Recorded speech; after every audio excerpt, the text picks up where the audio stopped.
Well, boys, here we go again, man. Time to just get Leonardo from the very first Prism Shard pull, man. Let's have it. We've got all kinds of pulls to get to, man. Oh, God, it's an epic straight away. And it's Yulfrig. Literally the worst looking epic champion in the game. I don't know what, what? He's an uncommon. Okay? I don't care what anybody says. Crazy, crazy summon pool in this one, by the way. Good old April O'Neil. Ready to pick on up as one of the headline champions of this event. We actually got 4 headline champions, man. We're really hoping that we don't accidentally pull Donatello after just completing the fusion. That'll be a massive letdown, man. But good old Raphael, and of course Leonardo being the absolute crown jewel. If you're able to pull either Raphael or Leonardo from a Prism Shard event like this, everybody's going to get at least 1 free pull on their account. You're bloody laughing, man, because at that point, you get to skip what's probably going to be like a future... Oh my god! Oh my god! Are you kidding me, dude? What the hell? Oh my, as I was saying, if you pull Leonardo from this event, you don't have to worry about what's probably going to be an upcoming Hero's Path or Deck of Fate or whatever the hell it's going to be in the future to pull Leonardo. We just get him from the Prism pull, dude. Oh my god! Dude, that's so lucky. That is so bloody lucky, man.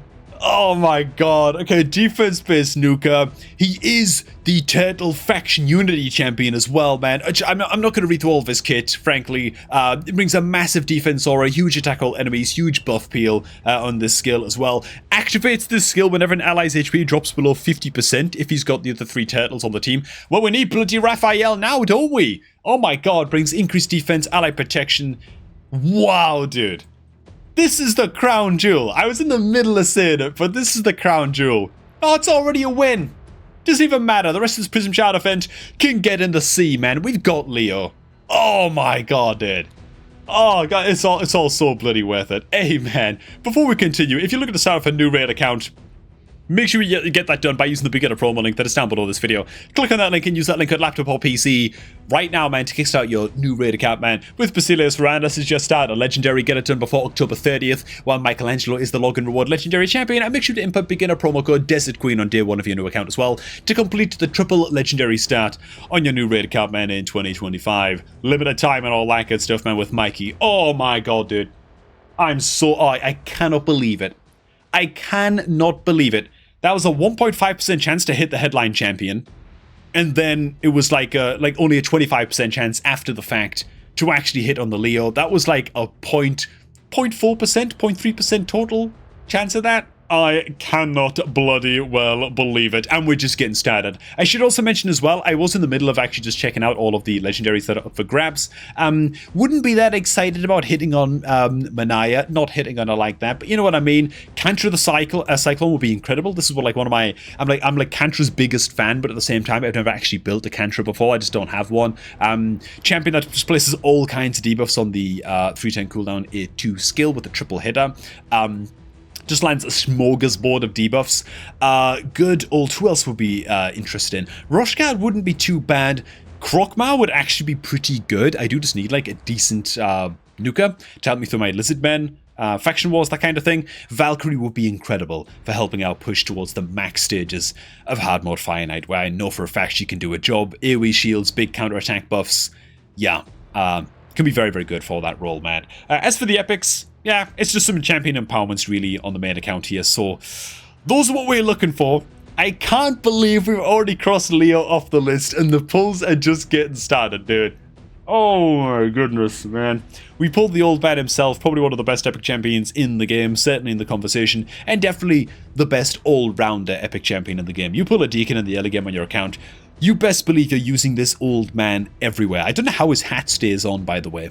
With all the the crazy acrobatics he gets up to while in combat and stuff, just looks like a very top-heavy hat. I don't know what to tell you, man. What am I even talking about, man? Let's keep on pulling. Obviously an incredible champion. Next thing we pull, oh god, another Yulfrig. Is Yulfrig actually any good at all, by the way? I write him off because he looks like a common. He's just stolen the cape of a legendary champion, right? But then you look at him and you're just like, oh, he's like literally 17 years old. He has no idea what he's doing. His sword's garbage. Like, I just don't know what's going on. What does he actually bring? Very low land rate, decreased attack on his A1 at 40%. Not great. Attack all enemies on a 3-turn cooldown, chance of stealing a random buff from each enemy. Also places a continuous heal buff on all allies for 2 turns. That's actually not that bad, to be fair. Then he brings some 10 meter fill and increased attack buff on allies for 2 turns, but it's on a 4-turn cooldown. If this was on a 3-turn, he might actually be an okay epic champion, to be fair. Yeah, no, he's alright, man. 15% speed on all battles. He's fine. A little bit below average. Let's be real. Okay. We give him his review. Alright, we give him his review. And oh my god, dude. Oh, dude, we actually hit on the Crocman now as well. Okay, that's good. That's another one of the goldies that we actually really wanted. Okay, good stuff, man. So what's Crocman actually all about? He's mostly a wave killer. He's mostly a Faction Wars bully for just eviscerating everything in Faction Wars. He's nice and survivable because he's HP based. Attacks one enemy, it attacks all enemies one time after the fact if the first attack is a crit, which it bloody well should be. On his A2, it's to attack all enemies 3-turn cooldown, places shield buff on himself, equal to 20% of the damage inflicted, and also heals himself by 10% of enemy max HP. Of his own max HP for each crit. Again, very, very survivable damage dealer here. He also brings increased crit rate, increased crit damage buff on all allies for 3 turns, then gets himself an extra turn as well. And so, just not bad. Just not bad. Whenever this champion attacks on his passive, decrease the target's attack and defense by 5%, as well as accuracy or resistance by 5%, depending on which stat is the highest, stacking up to 30. And so, he's just a good all-rounder, legendary damage dealer. He's not going to be like a crazy rush for me to like get him fully booked or whatever. Oh, I must build the Crookman as soon as possible. But he's a nice one to have. He's a newest addition to the street. Very, very happy. Wow. Have we been ultra lucky with these pulls now? In fact, like statistically, it's just very, very unlikely that for the remaining 11 pulls, still got 11 pulls, boys. For the remaining 11 pulls, very, very unlikely that we hit another legendary. But man, we can wrap up this event very, very happy indeed already. Unless Yofrig and his 2 twin brothers show up now, and just continue to show up. Just get off my screen, Yofrig! Now is not the time, okay? We're riding a crazy... Oh my god! Ooh, okay, it's a Corvus. We've already got Corvus. Corvus is an incredible champion. That's why I didn't mention him, though. We have already got him on the roster. He is, I think, like 2 or 3 levels away from hitting 60 and is almost a full masteries as well on my account. So I am actively building him out. He's almost done. He's almost ready to rock and roll. Great poison champ, man. Defense-based, places a decreased attack on a higher land rate on his A1, which is lovely. Attacks all enemies 2 times. First, it increases the duration of enemy debuffs by 1 turn. Second, it increases the duration of ally buffs by a turn, which is just great. And then on his A3, it's of course that big attack all enemies, placing all kinds of poisons, all kinds of poison sensitivity, also, and decreasing damage enemies deal if they're under poison debuffs also. So just a great option for things like Hard Mode Dragon and stuff like that. And yeah. What a nerd. Gotta love a little bit of Corvus the Corruptor. He is going to be a legendary Faction Guardian addition, though, at this stage. Oh my goodness, dude. I can't believe the look so far, man. It's crazy as hell. Actually, my first Faction Guardian going for my Sacred Order Legendary Faction Guardians. So there you go. Oh my goodness, dude. I gotta tell you, though, right? Don't be thinking that this is the norm for Prism Shard pulling events, man. I've lost track of the amount of times that I've said, I am never buying Prism Shards ever again. Even though it makes for a great video and it's always entertaining for you guys when the pulls go bad, more often than not, though, they do go bad. I'd say like 1 in 4 Prism Shard events go good.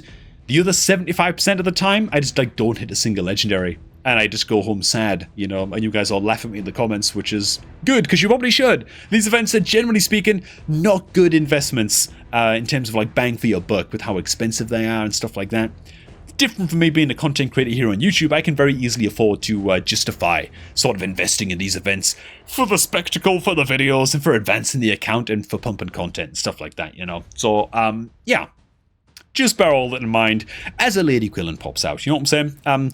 Lady Quillen, is she any good? She brings attack all enemies, increased crit damage buff for 2 turns on all allies. Also place increased attack buff on all allies if this attack is a crit. So she brings increased attack, increased crit damage on a 4-turn cooldown, which is very, very sad. Attacks 1 enemy on the A2, plus an extra hit if this attack is a crit. Fill the damage of each of all allies by 30% if this attack kills an enemy. Ugh. Yeah, she's not good. She's way overrated, man. I don't know, she feels way overrated to me, man. I feel like this A3 should be a 3-turn cooldown, and then it might be okay. And then I feel like this A2 should just be fill 10 meter of allies by 30% if this attack crits. you know? Would she then be just like too OP? I don't know. Probably not. Probably not. Either way, I feel like she could use some love. Both those skills feel a little bit lackluster. To me, I don't know. Has anybody out there built a Lady Quillen? Maybe I'm wrong. The review suggests that she's pretty okay, so what the hell do I know, man? Maybe I'm wrong, you know what I'm saying? Next up we pull a Mordecai, one of the better epic HP burners in the game, by quite a large margin, actually. 410 cooldown, HP burn on all enemies, plus increased attack buff as well for 3 turns. This is a 410 cooldown skill, but it has the advantage of placing HP burn debuffs rather than attack all enemies. Chance to place HP burn, right? Because you're placing the debuff, you're not technically attacking, meaning you can't weak hit with this skill. So yeah, even though he's Force Affinity, he can't weak hit with this skill. You know, it offsets the 410 cooldown by quite a bit. Also brings some 10 meter fill and 10 meter decrease for enemies as well. On the A2, I believe on a 310 cooldown. Pretty good. Pretty damn good, you know. He's not quite a Skrank, but you know, still pretty damn good. Okay, let's keep on cracking as we pull a Delaja. I've never appreciated Delaja's weapons before, by the way. Oh my god. Look at these glaives, dude. This is the kind of weapon, by the way, that you feel like, man, if I existed in a fantasy universe, I would totally wield glaives like this and be like a total badass, and I'd have like a dark side hood over my head, and I'd look like Altair from like the Assassin's Creed series, and I'd be totally badass. But then, like, realistically, if someone actually gave me a weapon like this, I would end up, dude, I would end up cutting off my own limbs so quickly. I don't really have a good comparison to how quickly I'd be cutting off my own limbs, but you know what would happen. Like, these things would just not be feasible or practical to even single wield, let alone dual wield, man. But this is Delaja. She's not a bad champion if I remember right. She at least brings 100% land rate, strong decreased attack on a 310, which is quite nice. Then she brings some healing as well. She's just a great little kind of, almost like a mini Hatatsu in some ways, you know, with the tools that she brings. Not bad. Not bad at all. Also has a chance of placing poison as well on the air 1. So she's pretty okay, man. Pretty okay. Not too shabby. Let's keep on cracking. Another Yolfrig. Dude, get the hell off of my screen. I'm sick of seeing that guy. Okay. We next to pull ourselves at Mina, who's a champion that I'm considering building on the free-to-play account. I built her a long time ago on my free-to-play account and said, you know what, I'm actually going to build this champion. And then she just kind of keeps on getting knocked down the totem pole a little bit. She's not a bad champion at all, man. She's got a sturdy look about her as well. On the A2, she brings a 310 cooldown, attack all enemies, 100% land rate, decreased defense. It also steals a bit of 10 meter from enemies that are already under decreased defense debuffs on the S2 as well. It's just fine. Then she brings some big old AoE 10 meter decrease with a chance to place stun for 110 on enemies who have their 10 meters fully depleted by this A3 skill. So 10 meter decrease with a little bit of a bonus, has a chance to place stun as well on 45% land rate on her A1, and then she also fills 10 meter by 10% anytime an enemy receives a stun. And so not bad at all as far as like wave controllers go and just wave killers go. I almost definitely build her out eventually on the free-to-play for just faction wars at the end of the day. She's kind of like a Huskarl light. Like, I'd rather just have a Huskarl and use like a War Maiden for the decreased defense, to be honest, but she's still pretty good. Next pull is going... I still can't believe we pulled Leo. I still can't believe it. It still doesn't feel real. You know what I'm saying? Oh my god, dude. I'm so happy about that. Okay. Let's keep on going, man. Let's keep on going. We pull ourselves into the Epish. It is a Aina. Aina? Is Aina any good? Apparently she's got like decent Demon Lord reviews. Hang on, isn't Aina like secretly like decent into Chimera as well? Brings a 4.2 into Chimera. I might be misremembering this. Let me just double check. Double hit A1, chance of getting an extra turn. She brings a weakened debuff, 100% land on her A2 and a 310 cooldown. You know, not bad. And then she brings a decreased defense on the A3. Places it for 3 turns, heals the champion by 30% of the damage inflicted. Okay, she's fine. She's fine. That's my verdict on Aina, man. If you've not really got any other better option to bring in to Demon Lord and Chimera in terms of decreased defense and weakened debuffers, you know, I can actually see her being like an okay little progression champ.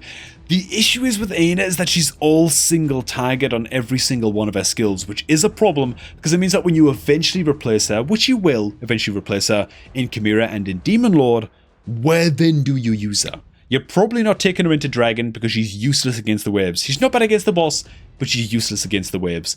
Same thing in Faction Wars as well. And so, she's a bit of a short shelf life kind of gal.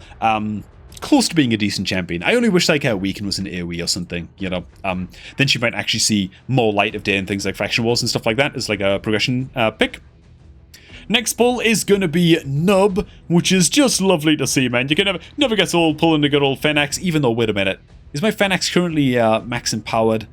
You know I gotta check this now. Let me just go in here, check my filters real quick. Sacred Order. Where? Oh god, he's already max empowered.